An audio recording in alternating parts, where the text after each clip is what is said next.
جو شخص روزانہ زوال کے وقت اس اسم مبارک کو کثرت سے پڑھے گا، انشاءاللہ اس کا دل روحانی امراض سے پاک رہے گا، یعنی حسد، بغض، کینہ، حرص، خودغرضی اور ریاکاری وغیرہ سے محفوظ رہے گا۔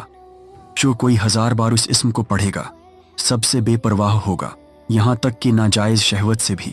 جو شخص دشمن سے بچنے کے لیے بھاگتے وقت اس کو کثرت سے پڑھے گا وہ محفوظ رہے گا۔ جو سفر میں اس کی مداومت کرے گا کبھی نہیں تھکے گا۔